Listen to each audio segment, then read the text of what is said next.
Então, na aula de hoje, nós vamos falar sobre, né, um pouquinho de teoria de linguagem, né? Como a gente já viu, ó, a gente está dividindo aqui, né? Tem a parte prática, que é o desenvolvimento de um projeto, do compilador, que é o trabalho final da disciplina, e tem a parte de teoria, né, que a gente tem visto.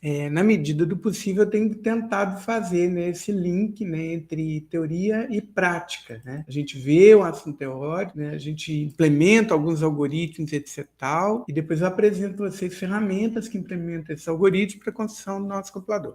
Até aqui nós já temos duas fases de compilação implementadas, tá? É a análise léxica, que vocês desenvolveram um classificador para mim, e depois a análise sintática, que nós fizemos na aula de ontem, né? Que, de certa forma, eu fiz a composição das duas etapas, né? O analisador léxico foi adaptado para retornar os tokens que encontra no programa-fonte, e o analisador sintático agrupa esses tokens, né, numa estrutura sintática, numa árvore sintática, para poder verificar se o código corresponde às regras de uma linguagem, né?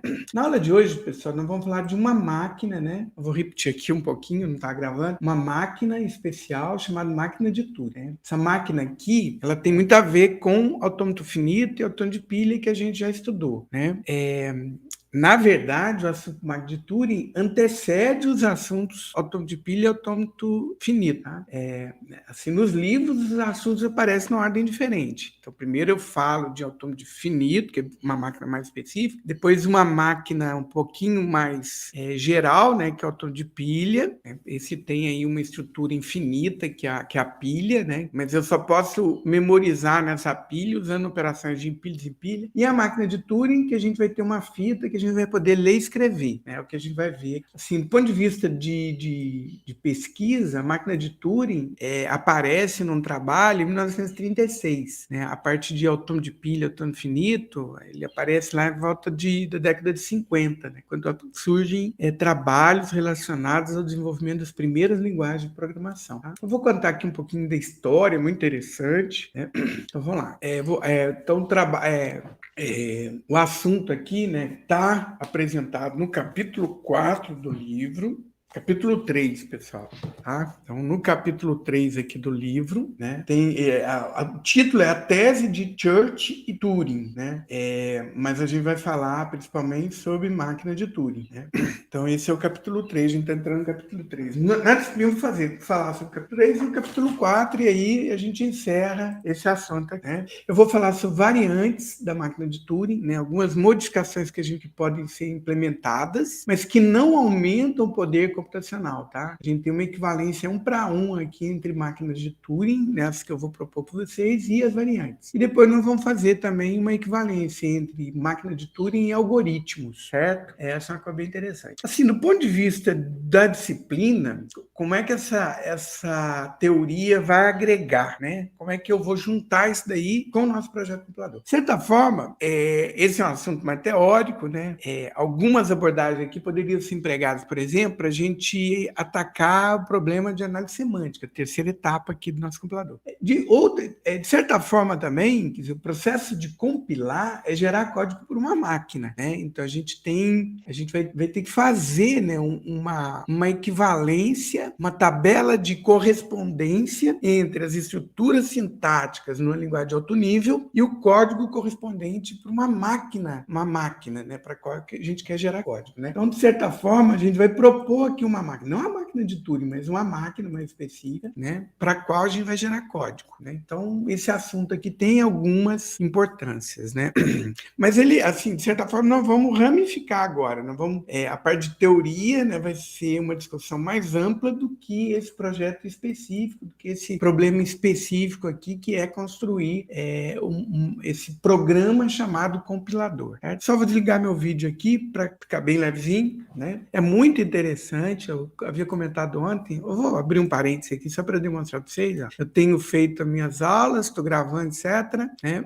E aí depois eu pego e diminuo elas, né, fazendo um processamento aqui, né, eliminando o espaço. Vê a aula de ontem, só para vocês terem uma ideia. Ó. Então, que é a condição de sintático. A gravação original no Google Meet, era 417 mega. Né? Fazendo esse trabalho de processamento, excluindo espaço e tal, por não ter o vídeo, né, a gente ficou o arquivo ficou só com 127 mega. É 1 hora e 1 minuto e só 127 mega. Né? Então, é bem interessante, por isso que eu fico desligando meu vídeo aqui para ganhar espaço. Tá? Fecho parênteses, vamos dar continuidade aqui na disciplina. Né? Então, o que eu vou falar de magnitude? Vou fazer uma introdução, vou fazer a apresentação formal, depois a gente vai apresentar alguns esquemas de computação da magnitude e vou dar alguns exemplos, tá? Que estão no livro, inclusive. Tá? Então, aqui a gente vai fazer agora um paralelo, né, nossa introdução, paralelo entre os modelos de computação que a gente viu até aqui, né, átomos finitos e átomos de pilha, e essa proposta mais geral, né, esse tema mais poderoso, o modelo mais poderoso de computação chamado magnitude. Vou contar também um pouquinho de história do Turing, pessoal, que é uma história muito interessante, tá?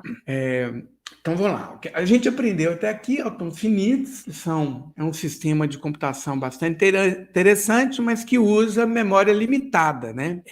E é bem específico de computação. Serviu para a gente para poder reconhecer estruturas léxicas, né? Então, está dentro de uma gama de... Mas é muito útil, né? Então, a gente tem vários formalismos, né, equivalentes aqui ao átomo finito e que são utilizados e muito úteis em computação, que são as expressões regulares, gramática regular, linguagem regular, né? Átomo finito determinístico, não determinístico, né? Todos são modelos equivalentes. Aí depois a gente viu uma extensão dele, que é o átomo de pilha, né? Essa extensão aconteceu acrescentando, né, uma memória infinita, que é a pilha. Esse sistema de computação aqui é hipotético, a gente não tem nenhum modelo, nenhuma máquina que tenha, né, memória infinita, mas nessa proposta, né, nesse modelo idealizado aqui chamado átomo de pilha, nós temos esse sistema de memória. Mas essa memória, a gente pode utilizá-la só executando duas operações, empilha e desempilha. Né? Então, isso daqui é bastante útil, né? Ampliou aqui a gama de linguagem que a gente consegue reconhecer, mas ainda é um sistema de computação meio limitado, vamos pensar assim. Né? Ainda assim, a gente tem algumas tarefas que a gente não consegue, né, resolver usando esses modelos de computação. Então, a gente tem modelos mais poderosos, né? Mais poderosos até que os computadores que a gente tem hoje, tá, pessoal? Parece estranho, né? Uma proposta de modelo de computação proposta em 1936 tem a capacidade de computação maior do que os computadores que a gente tem hoje. Mas, assim, é por uma questão... uma das observações é a seguinte, que é um modelo teórico, e aí a gente imagina ele com memória infinita. Nós não temos nenhum sistema de computação com memória infinita, certo? Aí a gente já tem uma coisa interessante. Mas esse modelo, proposto em 1936, nesse artigo aqui, ó, certo? Do Turing, para resolver um problema do Hilbert, eu vou escrevê-lo aqui também, ele é equivalente ao sistema de computação que a gente tem hoje. Ou seja, tudo que um computador faz hoje, a gente consegue fazer na magnitude. Tá? É óbvio que talvez a computação aqui fique um pouco mais demorada, que as operações na magnitude são extremamente limitadas. Né? Vamos pensar assim, a magnitude é uma arquitetura com um conjunto de instruções extremamente limitado, mas a gente consegue fazer. Tá? Então, isso daqui foi proposto por Alan Turing, né, em 1936, um artigo que ele escreveu. Tá? O Turing, pessoal, a história dele é bastante interessante. Tá? Até foi feito aqui um filme, né, sobre ele, né, O Jogo da Imitação. Não sei se todos assistiram. Vocês assistiram esse filme? Alguém assistiu? Sim. Oi? Quem que respondeu? Eu não vi. Eu não estava olhando aqui quem que ligou o áudio. Eu vi aqui que o Pedro falou que não assistiu. O Thiago, sim. Não, o Pedro respondeu que estava me ouvindo, né? Eu que falei pelo áudio, assistiu. Rafael assistiu. Então, eu aconselho, viu, pessoal, vocês assistirem, né?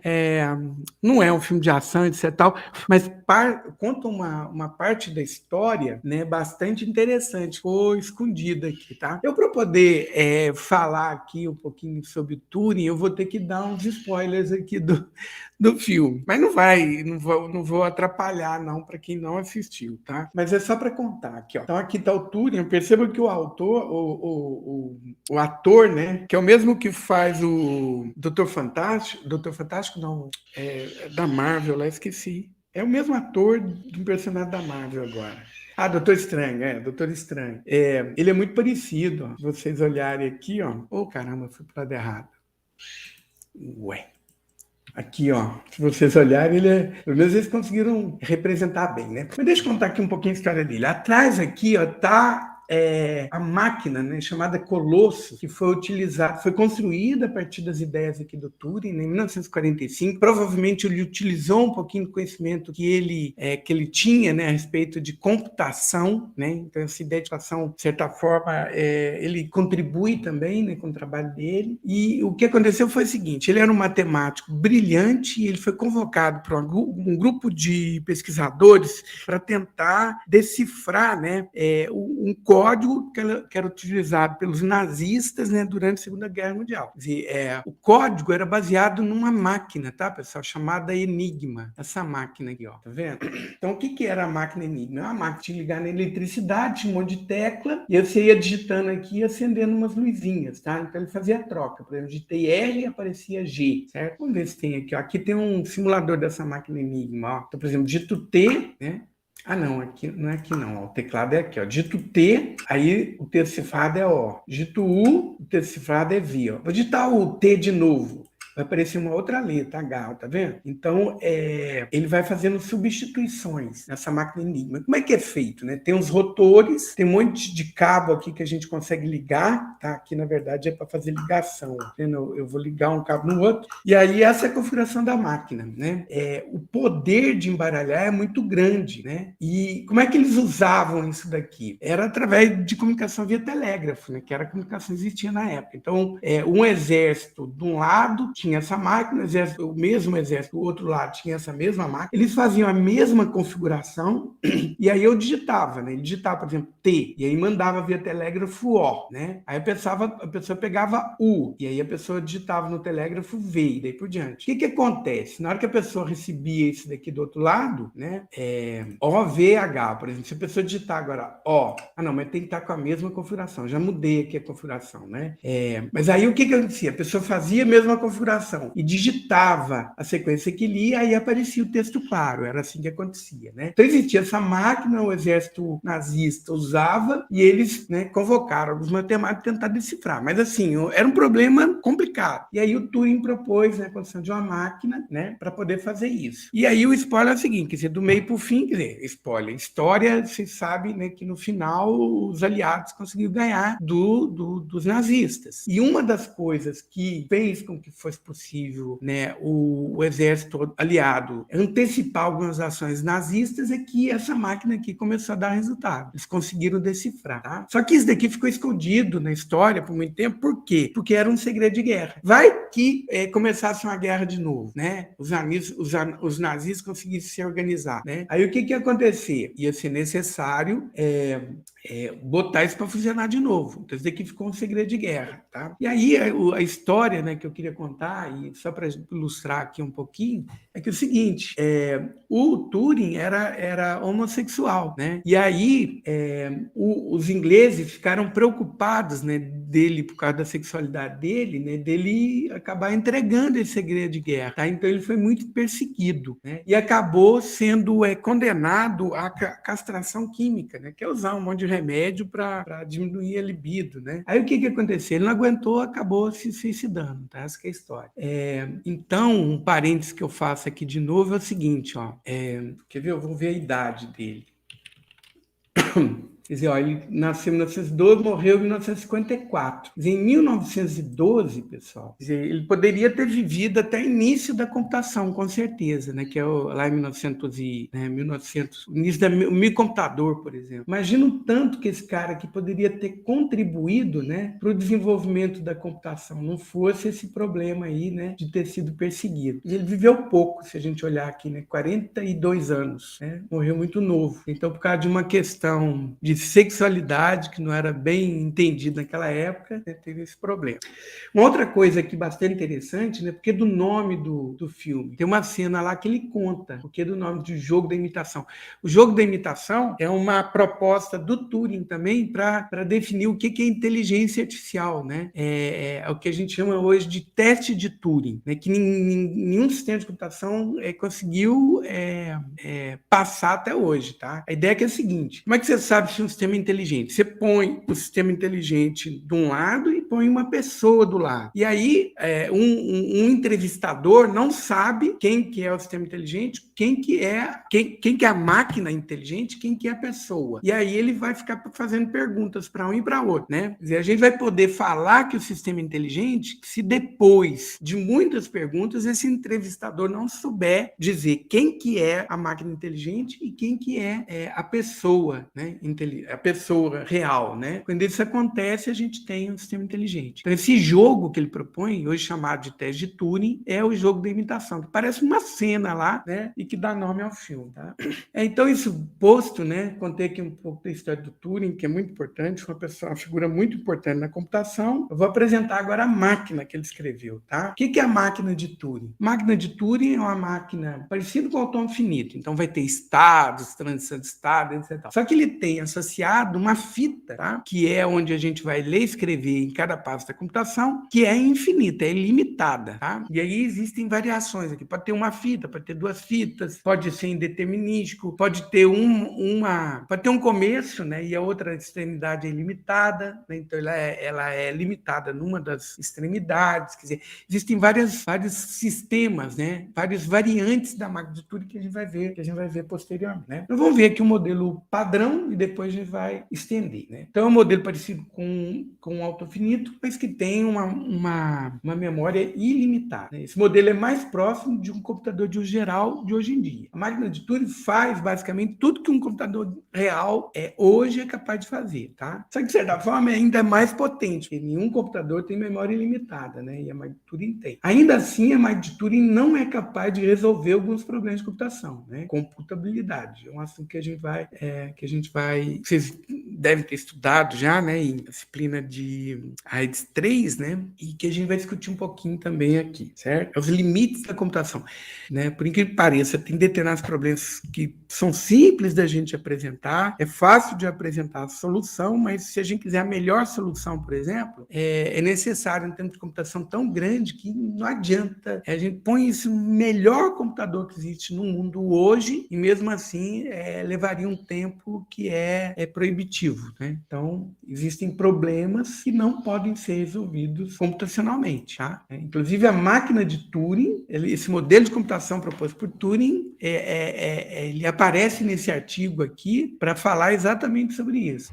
Né? Tem um determinado problema que proposto por Hilbert e que não pode ser resolvido computacionalmente, tá? Eu acho que até vou falar aqui um pouquinho sobre o problema de Hilbert também, que não está aqui. Está no livro de vocês, mas do meio para o fim desse capítulo, tá, pessoal? Então, deixa eu mostrar aqui os problemas do Hilbert, né? Então, em 1900, né, num congresso matemático, né, em Paris, esse pesquisador aqui, David Hilbert, propôs, né, problemas para a comunidade científica daquela época. Na verdade, assim, ele tinha uma proposta muito interessante, né? Ele queria, por exemplo, uma das ideias dele era o seguinte, era pegar, reescrever a matemática, né? Então a gente tem os teoremas, que são os tijolinhos, né, em que a gente constrói uma teoria, e a gente tem os axiomas, que são assim, o base, né? A base, o alicerce dessa teoria, né? Então uma das propostas dele era reescrever a matemática através de provando todos os teoremas através dos axiomas, a partir dos axiomas, tá? Então, mas tinham outros problemas aqui, né? Tinha essa lista aqui, ó, que ele propôs. Na verdade, ele propôs 10, depois essa lista ampliou, foi até o 23, né? Então, aqui a lista hoje, em que situação que tal? Tem muitos problemas que foram resolvidos, tem problemas que estão em aberto ainda, ó. Esse problema 8, problema 12, problema 16 e o problema 23, tá? Tem problemas que foram parcialmente resolvidos, tem problemas que não são matemáticos, tem problemas que são vagos demais e nem puderam ser atacados. Mas especificamente um problema aqui, ó, chamou atenção do Turing, né? Esse trabalho do Turing aqui, né? Esse trabalho do Turing é para resolver Oh, puxa vida, peraí. Esse trabalho do Turing é para resolver basicamente esse problema, tá? Esse problema aqui, ó, que é um dos 8 problemas, né? O nome dele aqui, acho que é alemão, se não me engano, é esse. É um algoritmo para determinar se uma equação Diofantina tinha solução. Na verdade, ele não usou o termo algoritmo, né? Ele não usou o termo computação, que não existia na época, né? Nós estamos falando de 1900, né? Antes de todos isso aí. Então, de certa forma, esses termos vão surgindo, né? Computação, computável, né? Algoritmo, alguma coisa parecida, aparece nesses trabalhos que são desenvolvidos para tentar resolver esse problema, tá? E aí a solução é que não tem, né? Era encontrar esse algoritmo, e aí nesse trabalho do Turing ele consegue provar que não existe, tá? Então isso aqui é interessante.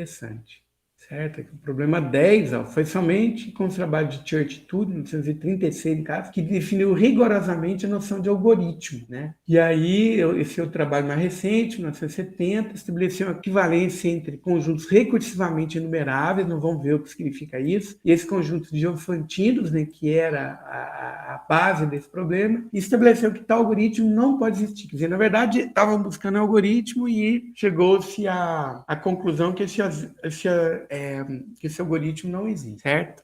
Então, vamos dar continuidade aqui, né? Que eu passei para vocês a proposta, né? De onde surgiu, né, o assunto, né? E que motivou esse trabalho do Turing, né? E aí ele propôs essa máquina e acabou conseguindo demonstrar que não era possível de resolver, né? Então, mesmo através desse trabalho do Turing, ele conseguiu provar que não era possível resolver o problema proposto por Hill. Então, aqui uma outra forma de verificar essa máquina seria o seguinte, ó. Então, você tem essa fita que é infinita, ela pode ser finita numa borda, pode ter um começo e não ter fim, tá, pessoal? Então, a gente pode pensar, ela é infinita dos dois lados. Uma fita que a gente não sabe o começo dela e não sabe o fim dela, né? E aí, o que a gente tem? A gente tem um controle, né? Aqui estão os estados pelos quais a máquina vai passar, tem um cabeçalho de leitura, né? Leitura escrita, tá? Aqui é a novidade também do que essa máquina é capaz de fazer, né? Então, essa máquina você pode ler o que está na fita e pode escrever também. E esse cabeçote, a gente tem um outro controle para ele, tá? A gente pode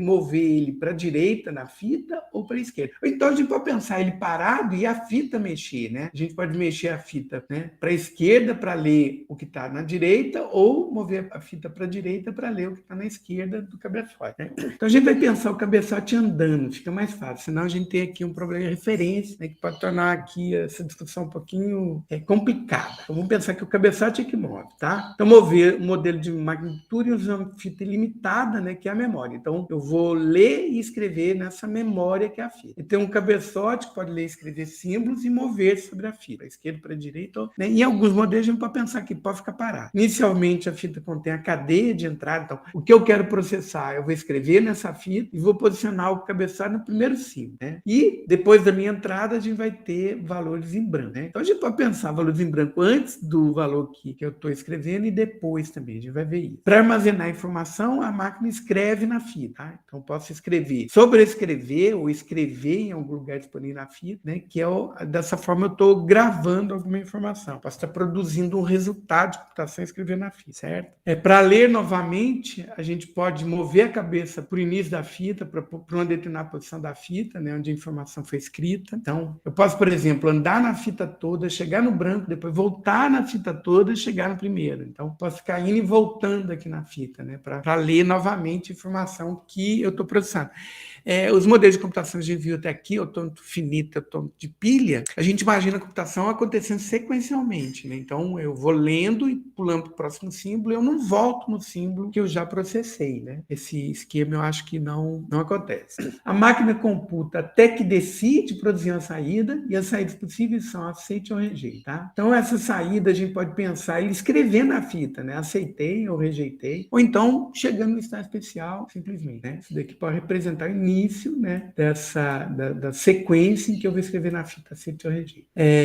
Então, né, assim que a gente vai pensar. Se a máquina, eventualmente, pessoal, e esse daqui é uma das situações de computabilidade que a gente vai discutir, é a seguinte: eventualmente a máquina pode ser que não entre nem no estado de aceitação nem de rejeição, né? Tem um problema que a gente chama de problema da parada, que é o problema para decidir se a computação vai terminar ou não, né? Por que é um problema? Que pode ser que a computação é tão complicada que a máquina vai ficar tentando tentando, e aí eu não sei se ela está demorando para finalizar a computação, porque ainda falta alguma coisa para computar, ou porque ela entrou num loop, tá? Então, e ela nunca vai parar. Então, esse é o problema da parada, é um problema de computabilidade, né? De indecidibilidade que a gente vai discutir, certo?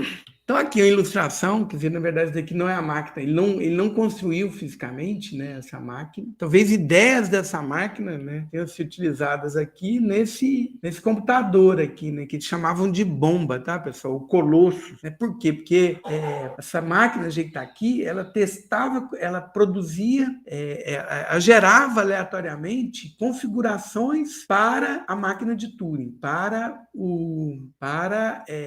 a máquina Enigma, tá? Então, cada bomba aqui, cada elemento ali era uma configuração possível, né? Configurações eram o quê? Eram ligações, né, entre essas letras aqui, que produziam variações. Os rotores, né? O rotor era uma rodinha que você colocava numa posição, ele já definia um esquema de troca aqui de letra, tá? Então, isso daqui era como se fosse o seguinte, era uma configuração aleatória da máquina para tentar decifrar. Tá? Eu não vou contar um outro spoiler aqui bastante interessante, como é que eles conseguiram efetivamente transformar essa máquina aqui, uma máquina útil para decifrar a comunicação dos alemães, mas é bem interessante, assistam o filme. Tá? Então, aqui, uma ilustração da máquina, né? Você teria uma fita. Cadê a fita aqui? A fita não aparece. A fita seria isso daqui, ó, tá vendo? Esse negócio aqui de madeira. É como se tivessem feito uma máquina de Turing de madeira para poder ilustrar como é que ela funciona, né?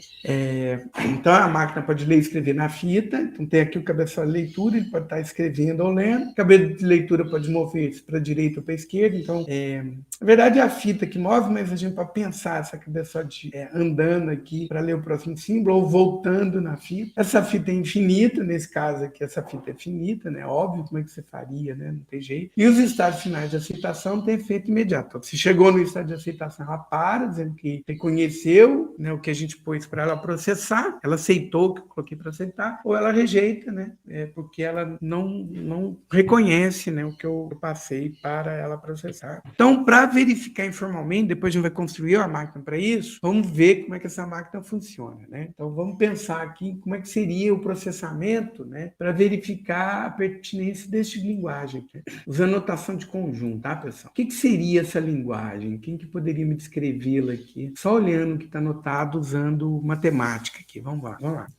O que seria o W? O W é uma sequência que pertence a tudo que eu consigo escrever com o alfabeto 0 e 1, né? Aqui é o 0 e 1 fecho de clean, ó. Qualquer sequência que eu consigo produzir com 0 e 1. Esse é o W. Agora, como é que são as palavras que são reconhecidas, né? Percebam que é uma sequência de 0 e 1 que vai acontecer antes e depois do símbolo hashtag, né? Do símbolo cerquilha, ou sharp, né? Ou sustenido. Né? Então, é assim, eu tenho a sequência, as palavras que essa linguagem B reconhece são palavras que têm esse seguinte formato. Ó. Eu tenho a sequência, eu tenho o símbolo hashtag e a sequência aparece de novo, exatamente igual antes e depois desse hashtag. É assim o formato do que eu consigo reconhecer usando essa linguagem. Tá? Então, um exemplo aqui, só para a gente poder ilustrar, seria... Por exemplo, é 0, hashtag 0. O W é 0 e o W é 0 aqui, tá vendo? Então, a sequência de 0 e 1 tem que ser igual antes e depois do hashtag, tá? Então, outro exemplo, 0, 1, 0, hashtag 0, 1 e 0. Aqui está o W antes, aqui está o W depois. Certo? Então, aqui são exemplos, né, que a gente quer construir uma máquina para reconhecer isso. Que não dá para fazer com autônomo de pilha, não dá para fazer com autônomo finito, tá, pessoal? Mas dá para fazer com máquina de Turing. E dá para fazer com sistema de computação padrão, né? Como é que eu poderia fazer com o sistema de computação padrão? Posso dividir esse literal aqui que me entrada em dois pedaços, né? O que vem antes e o que vem depois. E depois comparar, né? O 0 com 0, 1 com 1, 0 com 1, etc. Só que nosso modelo de computação aqui é muito limitado. Eu posso ler o que está no cabeçote e escrever. Posso andar para a esquerda e para a direita. Né? Como que fazendo só essas operações? Eu ler e escrever o que está em cima do cabeçote. Andar para a esquerda e a direita, nós vamos fazer essa verificação. Imagina que a minha máquina só tem essas instruções: ler, escrever, andar para a esquerda e para a direita, né? Então, suponha que a cadeia de entrada a ser verificada já está na fita. O objetivo é verificar se o que está escrito na fita é ou não membro da linguagem B. Ou seja, se a entrada é composta de duas sequências idênticas de zeros e uns, separados pelo símbolo cerquilha, símbolo hashtag. Certo? Então, como é que a gente vai fazer isso? Usando esse esquema de computação aqui, né, a máquina de tudo. Certo? Ah, tá. O que está aqui, pessoal, eu acho que eu não deixei bem claro, né? Aqui são as diferenças que existem no autônomo infinito e a máquina de Turing, tá? Então, o que tem na máquina de Turing não tem no autônomo infinito. Então, tá. Aqui um exemplo, né? Eu quero criar um esquema de computação e fazer isso. Então, vamos lá. Aqui, informalmente ainda, não estou usando nenhuma descrição formal, nenhum diagrama ainda, né, para descrever esse sistema de computação. Mas vamos imaginar essa máquina de Turing, né, sendo realizada. Então, sobre uma cadeia de entrada, né, aqui eu acho que o W não seria apropriado. A cadeia de entrada X. Né, o W, na nossa definição aqui, é que vai estar na primeira e na segunda metade dessa entrada X, tá? Para usar outro nome, acho que fica mais apropriado. Faça um zigue-zague ao longo da fita, checando os símbolos correspondentes em ambos os lados de hashtag, para verificar as correspondentes. Se os símbolos não são correspondentes, então a magnitude deve rejeitar a entrada. Marque com um X os símbolos que forem verificados para a gente manter o registro de quais são correspondentes. Quando todos os símbolos à esquerda do hashtag for marcado, verifique se tem mais algum símbolo à direita que não foi marcado. Né? Se existir algum símbolo à direita e não for marcado, a gente rejeita. Se não, quer dizer, se eu marquei todos os símbolos da esquerda e todos os símbolos da direita do hashtag e não tem mais nenhum símbolo, então a gente vai aceitar entrar. Tá? Então, isso daqui, por exemplo, seria o valor de entrada na minha, o valor de entrada para a minha máquina de Turing. Tá? 0110000, hashtag 011000 e espaço em branco. Tá? Então, vamos imaginar que está escrito isso aqui na ficha de entrada para a minha máquina de Turing e a cabeça de leitura está no símbolo 0. Tá? Então, como é que a gente vai imaginar esse sistema de computação? Né? Então, aqui eu estou marcando com essa setinha aqui, pessoal, estou marcando o cabeçote de leitura, tá? E a gente vai simular essa computação, mostrando a fita a cada passo, mostrando o cabeçote de leitura em que posição se encontra. Então, a primeira coisa, ó, no cabeçote de leitura tem o valor 0, aí o que eu vou fazer? Eu vou marcar esse 0 e agora eu vou fazer uma computação para buscar à direita agora, depois do hashtag, se tem um 0, tá? Eu marquei o X aqui, eu vou andar agora eu vou fazer leituras até passar pelo hashtag. Na hora que eu passar pelo hashtag, eu vou fazer leituras pulando os símbolos já marcados, né? Isso a gente vai ver em sequência, e para procurar o próximo símbolo tem que ser 0. Então, se eu li 0 aquele do hashtag, marquei X, eu vou andar para direita, cheguei no hashtag. Vou andar para direita, pulando os X, até encontrar um 0. Opa, encontrei um 0. Eu marco ele com X, aí volto para a esquerda até encontrar um X, né? E aí pulo para a direita. Né? O X vai ser o primeiro valor não marcado. Eu sei que eu tenho que parar na hora que eu encontrar esse X aqui, que é o primeiro valor que eu marquei, né? Aí eu vou para a direita desse X. Qual que é o símbolo? É 1. Aí marco 1. Aí eu vou andar para a direita, até encontrar, depois do hashtag, depois de todos os X, né? Os símbolos que eu já marquei, 1. Se eu encontrar 1, eu marco esse X, aí volto para a primeira posição aqui, volto até o X, o primeiro X que eu encontrar. Aí vou para a direita. 1. O que eu faço agora? Eu marco esse X, eu marco esse 1 com X e vou para a direita, até saltar o hashtag, até saltar todos os X aqui para marcar o próximo símbolo, que é X, né? E aí eu vou marcar esse X. Quer dizer, eu faço isso até que eu tenha todos os símbolos à esquerda do hashtag marcado, todos os símbolos à direita do hashtag marcado e que não tenha mais nenhum símbolo para eu processar. Quando isso acontece, significa que essa entrada aqui que eu passei no início da minha computação é reconhecida por essa máquina, ou pertence à linguagem, né, definida por essa máquina, que é essa linguagem aqui. Ó. A linguagem que a gente tem uma sequência de zeros e uns do hashtag é a mesma sequência idêntica, né, depois do hashtag, certo?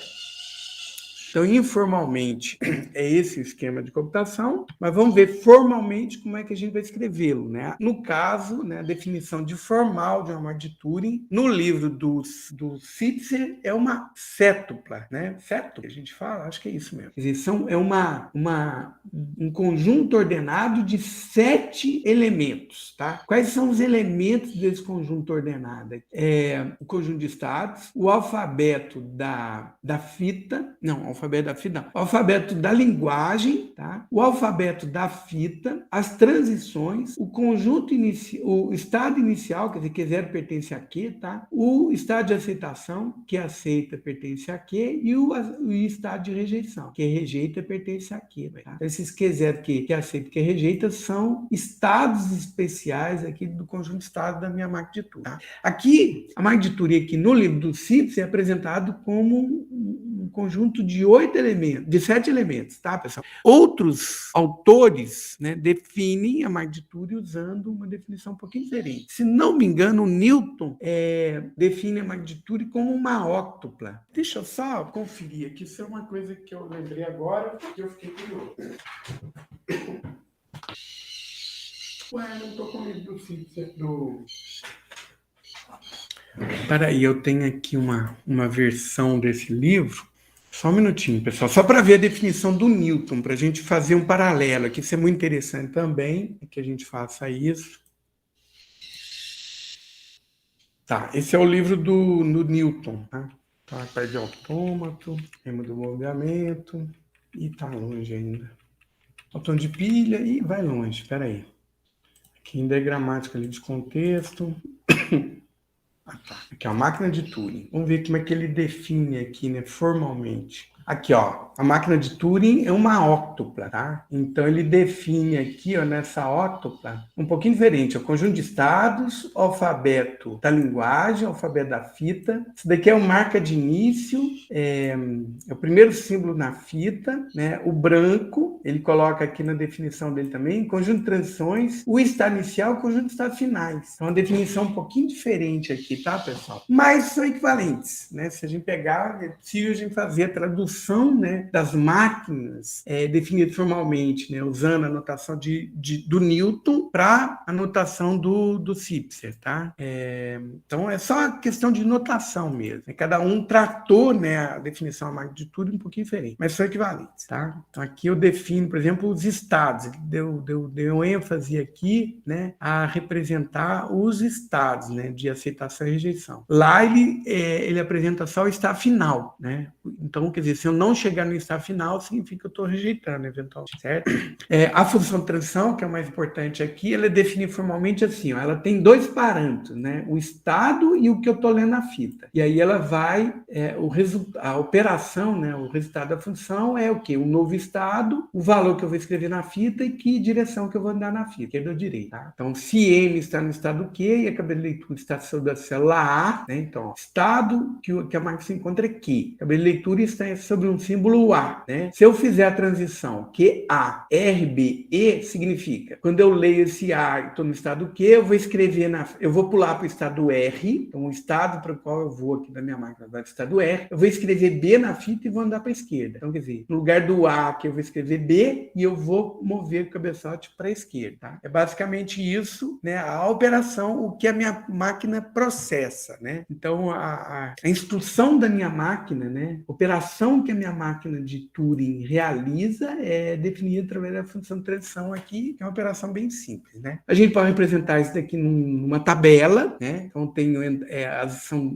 a linha pode ser estado, coluna pode ser o símbolo da fita, e aí na interseção dessas duas operações aqui, desses 2 elementos, eu posso representar isso daqui através de uma tupla também, né? Um conjunto ordenado, que é estado, isso daqui, ó, um conjunto ordenado que é o estado, o símbolo que eu vou escrever na fita e para que direção que eu vou dar a fita. Tudo bem? Aqui um exemplo da definição formal e aqui uma máquina bem interessante, tá, pessoal? Isso aqui é do livro do Sitzer, tá? Uma cópia do livro do Sitzer. Aqui tem a implementação da máquina de Turing. Ao invés de representar o diagrama de estados através o conjunto de transições através da tabela, conforme eu escrevi aqui, ela está descrita através de um diagrama, né? Um diagrama de estados, né? Similar àquele que a gente utilizou aqui para a máquina autômato de pilha e autômato finito, certo? Aqui meu conjunto de estados, ó, Q1, Q2, Q8, que aceita, que rejeita, né? O que aceita está aqui, o que rejeita não está representado aqui, certo? Explicitamente não. O alfabeto na fita vai ser o alfabeto da linguagem, né, que eu estou reconhecendo. É 01 em cerquilha. O alfabeto da fita é o 01, o hashtag, o X e o espaço, tá? E o delta está representado através desse diagrama aqui. Poderíamos representar delta através de uma tabela. Não sei se vou fazer ela toda aqui, mas só para poder ilustrar, né? Eu vou mostrar aqui. Mas eu poderia representar essas transições aqui, tá, pessoal? Então, poderíamos representar assim, através de uma tabela também, né? Então, aqui eu tenho os estados, e aqui o alfabeto da fita, tá, pessoal? Que é o quê? É o 0, o 1, o hashtag, o X e o espaço, né? Então, para cada um desses, eu vou representar a operação que eu vou realizar. Então, por exemplo, quais transições que eu tenho aqui, ó? Isso daqui tá simplificado, né? Algumas das transições estão simplificadas. O último elemento aqui é a direção que eu vou. Mas eu tenho que colocar aqui nessa tabela, na verdade, 3 símbolos, né? Para que estado que eu vou, o que eu escrevo na fita e para que direção que eu vou, né? Então, que transição tem aqui, por exemplo? Ó, essa transição aqui, de Q1 para Q2, quer dizer, como é que eu vou para Q1 para Q2? Quando eu leio 0 na fita, eu escrevo X e vou para a direita. Então, a gente poderia representar assim, ó. 0, escrevo... como é que é? Eu vou para o estado Q2. Para que estado que eu vou? Vou para o estado Q2, escrevo X e vou para a direita. Ah, não ficou legal essa tabela. Deixa eu fazer de novo aqui. Certo, pessoal? Aqui a transição, essa transição aqui é representada de Q1 para Q2, tá vendo? Q1 para Q8. Como é que eu faço? Então aqui tá simplificado, ó. Não tem 2, tá vendo? Leia e escreva, não tem. Então aqui significa que eu vou ler o hashtag, vou escrever o hashtag e vou para a direita, tá? Então, quando eu leio hashtag, o que eu faço? Eu vou para o estado Q8, escrevo o hashtag de novo e vou para a direita, certo? E essa transição aqui, como é que significa? Quer dizer, quando eu leio 1, eu escrevo X e vou para a direita. E para que estado que eu vou? Vou para o estado Q3. Tá? Então, aqui o que eu leio, ó, em que estado que eu estou e o que eu leio, e aqui a transição que eu vou fazer. Para que estado que eu vou, o que eu vou escrever e para que direção que eu vou dar, certo? Então, poderíamos preencher essa tabela toda, né, olhando esse diagrama. Mas o diagrama, pessoal, tem umas simplificações aqui que a gente tem que entender, né? Na verdade, é que eu estou simplificando. Eu leio hashtag, escrevo hashtag e vou para a direita. Quer dizer, poderíamos ler hashtag vou para a direita, né? Está simplificando, como se eu não escrevesse nada. Mas vamos pensar que toda vez que eu executo a operação, eu vou ler um valor e vou escrever um valor na fita, tá? Naquela posição. Se é o mesmo, então aqui a gente está simplificando, mas formalmente seria representado dessa forma, que é essa transição. Tudo bem? Então vamos dar continuidade aqui. Depois nós vamos voltar nesse diagrama para poder experimentar o processamento e verificar efetivamente, né, essa máquina rodando para uma entrada qualquer para esse tipo de padrão. Tá? Então a máquina de Turing recebe a entrada W1, WN. Aqui o W não está apropriado, viu, pessoal? Seria X. Porque o W da minha especificação de linguagem é parte da entrada, né? Então tem que acertar isso aqui. Eu acho que eu peguei o que está no livro, mas eu não estou muito satisfeito com o jeito que está representado essa entrada, né? Então ele pega uma entrada, uma sequência de símbolos, pertencente a sigma asterisco. O que é sigma, pessoal? Uma sequência de zeros, 1 e hashtag. Qualquer sequência de zeros e 1 hashtag funciona? Não. É um padrão específico que caracteriza o que essa máquina reconhece. Sobre as N primeiras células mais à esquerda da fita. Então, a gente preenche as N primeiras células da fita, né? Posição mais à esquerda da fita com essa entrada. A cabeça de leitura começa sobre o primeiro símbolo da fita. Então, a gente posiciona a cabeça de leitura da máquina de Turing sobre o primeiro símbolo dessa entrada. E depois dos N símbolos, estão símbolos em brancos que não pertencem a sigma. Então, depois, na fita, né? Quer dizer, além desse símbolo de entrada de símbolo asterisco, tem aqui um monte de branco, né? Marca o fim da entrada, tá? Então, diferente, por exemplo, na autômato de pilha, na de autômato finito, na hora de implementar esses autômatos, nós precisamos de uma marca, né? A gente usou isso daqui para gramática LL, para gramática LR, né? A gente usou uma marca aqui para fim da entrada para poder identificar isso aí. No caso da máquina de Turing, tem brancos aqui no final. Certo? Se a cabeça de leitura tentar mover a posição esquerda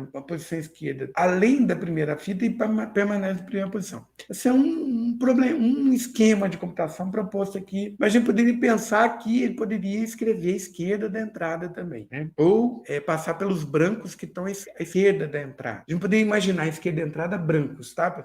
É um esquema de computação. No caso da máquina de Turing, né, descrita formalmente no texto no texto do Newton, ele imagina um símbolo, tá? Que é o primeiro símbolo da fita, que é esse símbolo aqui, ó, é um símbolo menor, né? Não é exatamente um símbolo menor, é um menor estilizado aqui. Então, ele imagina o começo da fita com esse símbolo. Então, é assim que ele resolve o problema da gente não ultrapassar o começo da fita, né? Não andar além do começo da fita, certo? Então, no caso aqui, a gente escreve formalmente que se a gente está na primeira posição, né, está no W1 aqui, se eu quiser andar para a esquerda, eu vou continuar no W1. Minha máquina trava, ela não pode andar além do primeiro símbolo da fita. M continua, né, então a M começa a processar, né, e ela para quando? Quando aceita ou quando rejeita. Né? Isso acontece. Se isso não acontece, a máquina continua processando, ela entra em loop. Tá? Seria uma terceira possibilidade aqui, né, de simulação para essa computação. Nesse caso específico aqui, minha máquina para sempre, tá? Como é que a gente pode representar os passos da computação na minha máquina de Turing? Através de um esquema de notação chamado configuração instantânea, parecido com aquele que a gente utilizou lá no autômato finito determinístico, né? Só que aqui usando uma notação um pouquinho diferente, tá? Então, como é que a gente vai representar um estado da máquina? A gente vai representar através de uma sequência de símbolos da fita, né? E um estado no meio da sequência, tá? Então, para um estado Q e duas cadeias, U e V pertencente ao alfabeto da fita, né? Então, o IV é uma sequência qualquer de símbolos do alfabeto da fita, né? Então, é uma sequência qualquer do alfabeto da fita antes e depois do símbolo. Então, a gente vai escrever UQV para a configuração em que o estado atual é Q, o conteúdo da fita é UV e a cabeça de leitura está no primeiro símbolo de V, tá? Então, por exemplo, 010010, né? E o Q4 está no primeiro zero aqui, nesse primeiro zero aqui, tá? Então, está à direita do estado aqui nessa configuração instantânea é o símbolo que está no cabeçote, tá? O cabeçote de leitura está nesse sim, tá? Então, é assim que a gente vai representar a configuração instantânea, certo?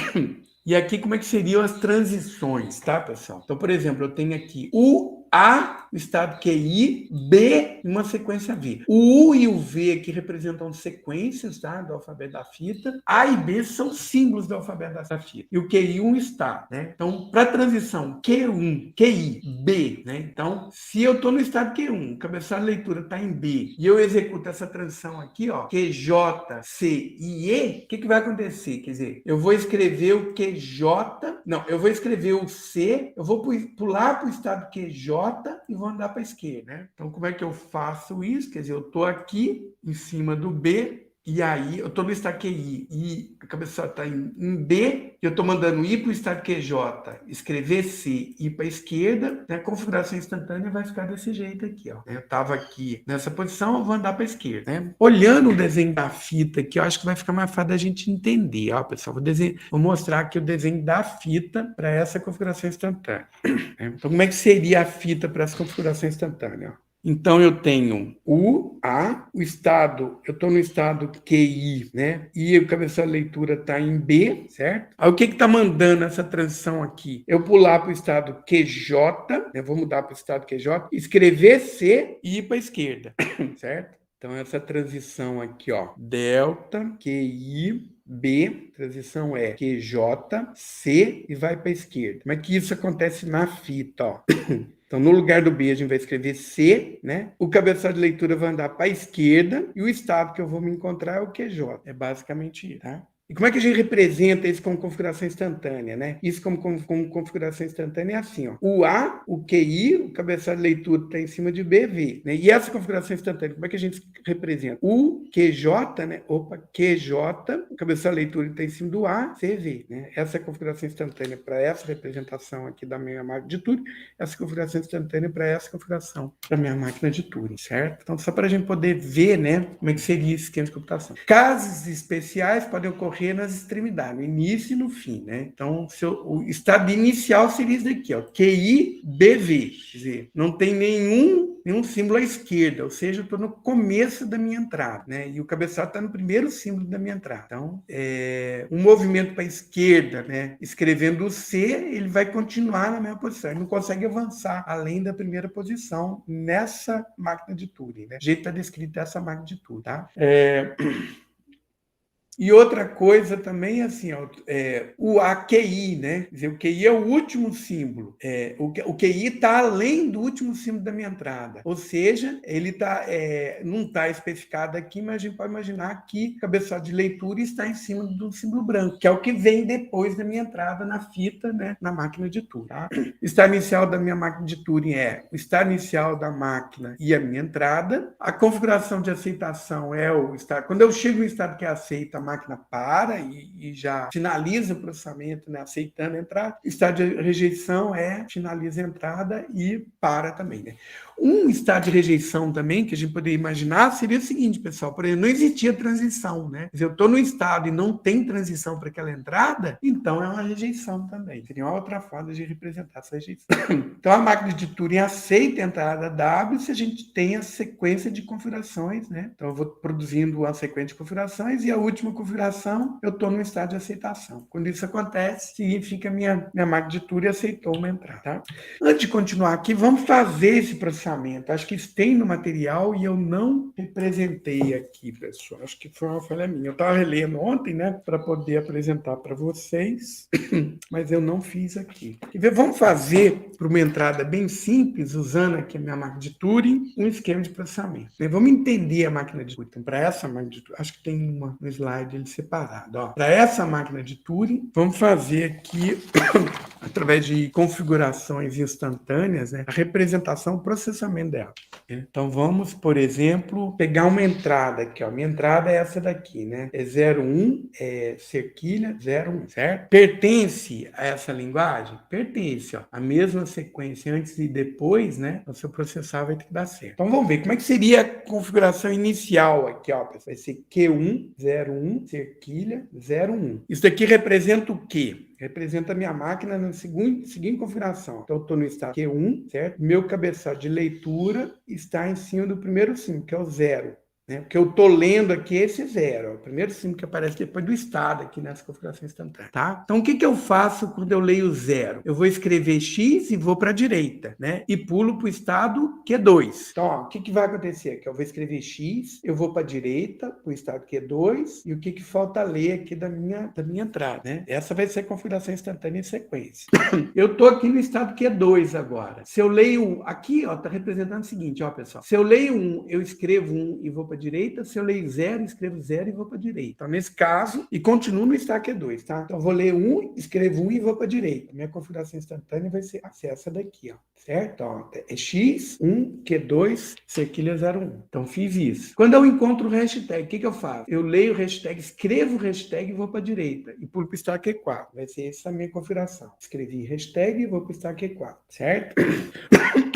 Então, essa é a configuração. Estou no estado Q4. Se eu leio X, escrevo X e vou para a direita, mas não é o caso, né? O caso aqui é o seguinte, eu encontrei um 0 depois do cerquilha. Eu marquei um 0 antes, aí eu pulei depois do cerquilha, agora eu vou marcar um 0 depois do cerquilha, tá? É o que vai acontecer aqui agora, nessa transição, de Q4 para Q6. Então, quando eu leio 0, eu escrevo X e vou para a esquerda. Aí eu começo a voltar na fita e vou para o estado Q6, né? Então, vai ser X1, Q6, cerquilha, X1. Vocês conseguem perceber essa transição? Ó, quando eu estou indo de Q4 para Q6, eu vou mudar dessa configuração aqui para essa daqui, ó, tá? Por quê? Porque agora eu estou andando para a esquerda, tá vendo? Então, quando eu leio 0 depois do cerquilha, eu escrevo X e vou para a esquerda. Quer dizer, quando eu vou para a esquerda, quer dizer, eu não vou estar lendo o X de novo, vou estar lendo agora o símbolo da esquerda, que é o cerquilha, certo?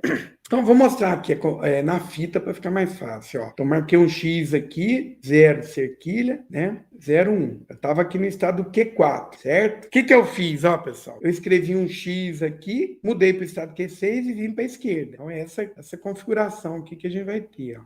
Tá? Então, essa configuração, essa configuração aqui. Tudo bem?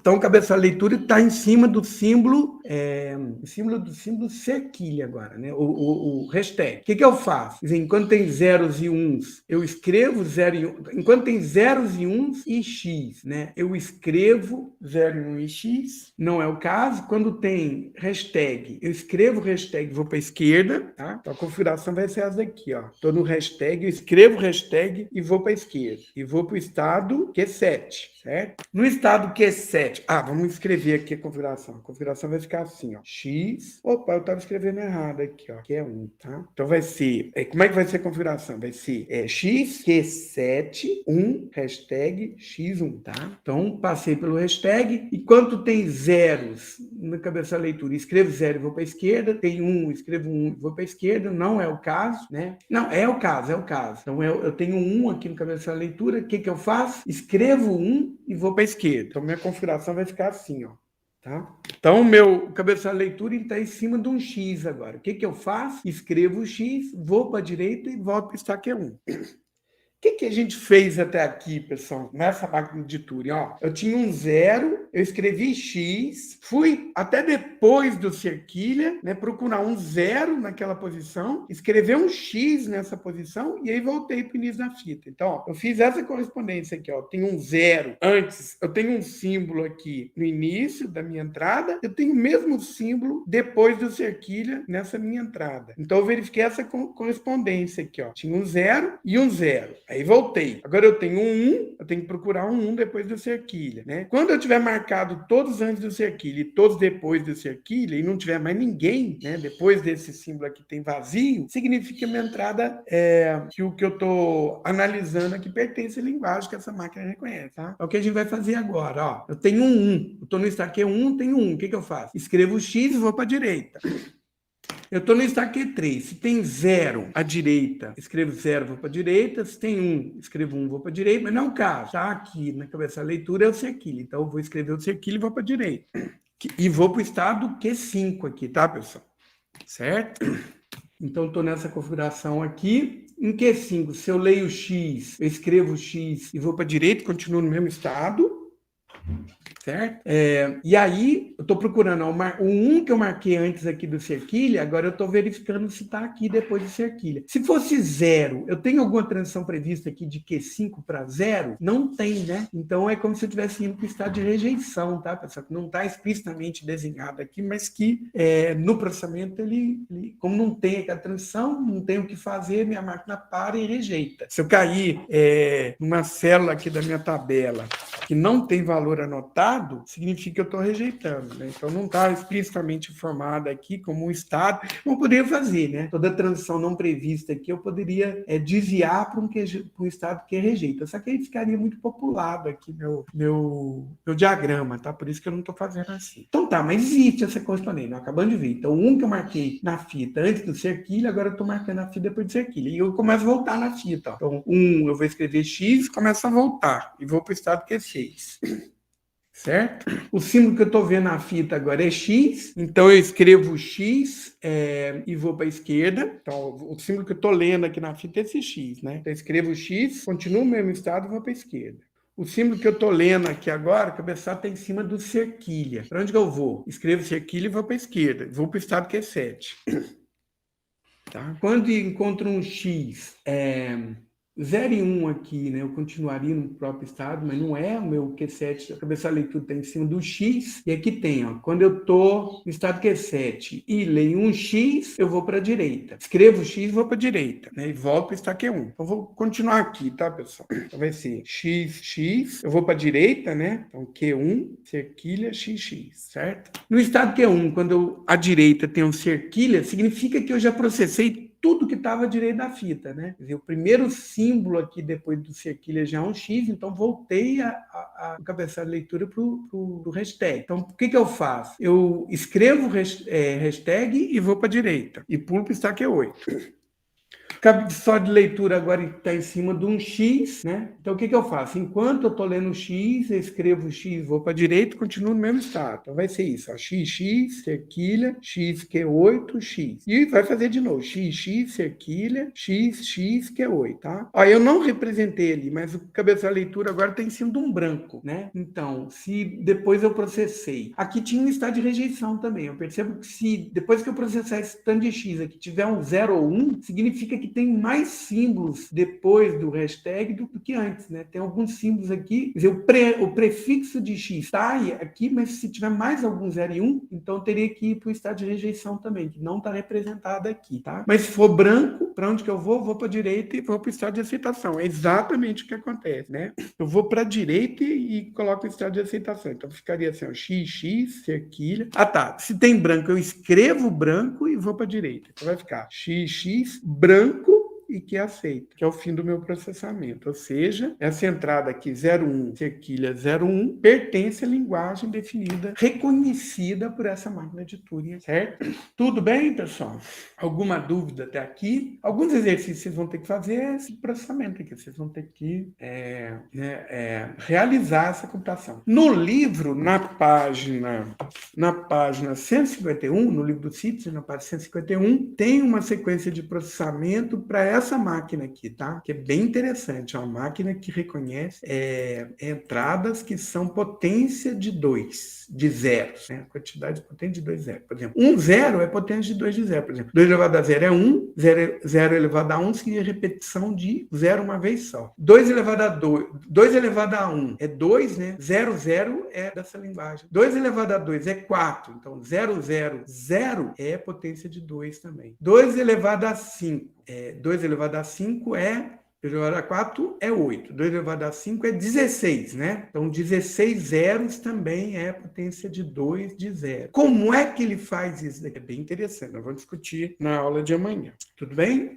Uma outra coisa que eu queria mostrar para vocês aqui é que aquele programa, né, JFlap, né, que eu passei para vocês, também trata a questão da máquina de Turing de uma forma diferente, né? Um pouquinho diferente. A fita ela é infinita das duas extremidades, tá? Então, máquina de Turing, ela tem lá na lista de... Quer ver? Não estou mostrando para vocês não estão vendo. Então, aqui está o programa JFlap. Aqui, ó, dentre os algoritmos, né, as máquinas que são simuladas aqui nesse programa, tem lá a máquina de Turing, tá? Na máquina de Turing, pessoal, vou abrir uma que já tem, que eu já construí, que é para essa entrada aqui, tá? Chamei de Turing. Tá aqui? Não é aqui. Tá, não. Ô, caramba, precisava fechar.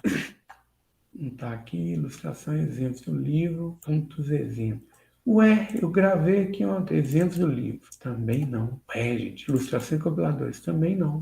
Onde é que eu gravei isso? Não sei onde é que eu gravei, não. Eu queria mostrar a vocês, eu desenhei esse autômato aqui para a gente poder ver funcionando.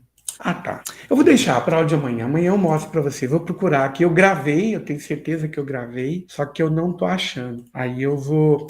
não é essa máquina aqui, não. Na verdade, é essa máquina aqui, ó. Essa máquina aqui eu desenhei, né? Eu implementei ela aqui no JFlap e a gente tem, inclusive, a simulação desse processamento aqui, né, de uma forma diferente. Você consegue ver, né, a máquina, o desenho da máquina, né, usando um desenho similar a esse aqui, tá? Você vê a fita, os valores, o cabeçote, em que estado que a gente está, né? E ele vai processar. Então, eu tenho feito assim, tá, pessoal? Para não ficar muito pesado. Eu vou parando aqui, né? Amanhã eu continuo, termino de escrever essa máquina de Turing aqui, e aí vou falar das variantes da máquina de Turing e equivalência que existe entre máquina de Turing e algoritmo. Vamos discutir mais um pouquinho. Tudo bem? Alguma dúvida até aqui? Então, leia o capítulo 3 do livro do Sipser, tá? É ali que tem todas essas explicações aqui que a gente está discutindo.